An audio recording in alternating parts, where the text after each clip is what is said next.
this is our part 3. Dahil di ko na namalayan. Magle-lip tint naman tayo. Lip gloss. Using our lip gloss. And our lip liquid. Sabihin nyo na, wag naman kayo magsasabi sa babae na kapag nag-makeup yan, ay, ang landi naman nito. Ay, mali. O, tama.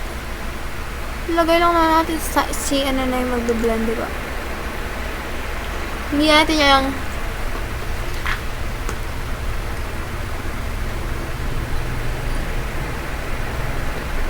ay, in fairness. Ang kapal. Ayoko talaga yung makapal. Lalong-lalo yung mga makakapal ang char. Hindi. Hindi ko gano'n. Alisin lang natin yung kalat-kalatan. Next, using our favorite lip gloss.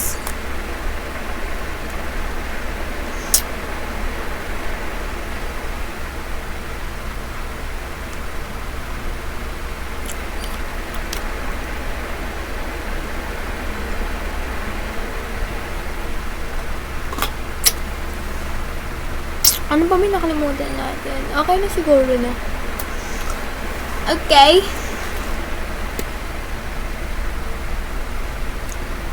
May nakalimutan tayo.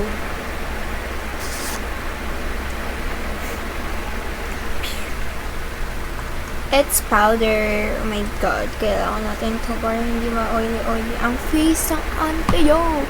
Ano naman kung gano'n ka-oily yan? Ayun. Ay. So, paano hindi din tayo nag-blush, no? Ano? Yan. Pakita natin yung before and after dun sa may powder and wala. Kaya huwag niyong kakalimutan mag-powder kapag nag-makeup tayo. Hindi na natin tangos natin.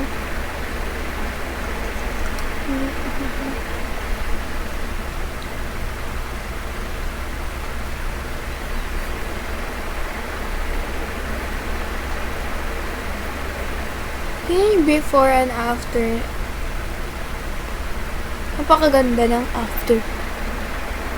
Sa before. Kaya like ma-oily skin ka, kailangan talaga mag-use ng powder. Wait lang, lagyan natin yung kabila. Ng powder. Yan, hindi na ako nag-concealer kasi nang paglagay ka ng foundation, nalagyan na din naman yung ating under eye. Which means is eyebags natin.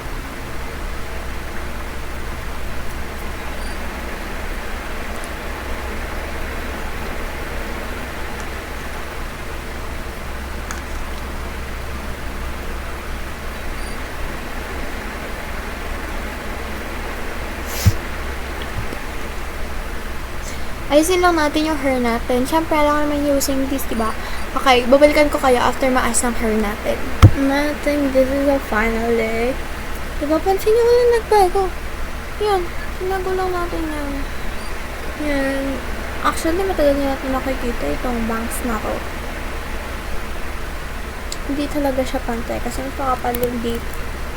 Like dito. Unlike dito. Diba? Kasi, dati, di ako marunong talaga magpatay na buho. Ito kasi, itong right ko, this one right, is, dati, may ginapit na ako dyan. Like, dito lang talaga ako nagkapit. Tapos, sinamati ko lang yung dati. Mahaba yung dati, yung right na yan. Picture tayo.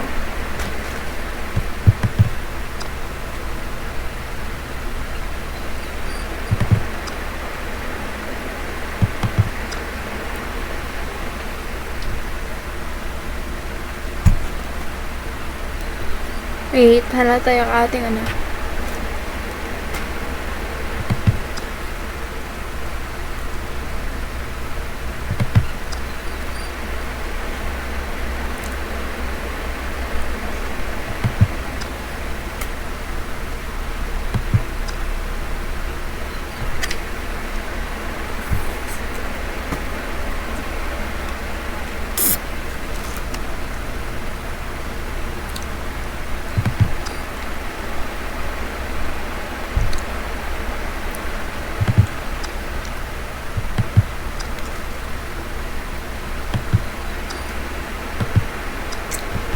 napansin nyo, di ba? Panay ako ganun. Favorite ko yung post. And this is it for today's video. Yun lang. Bye!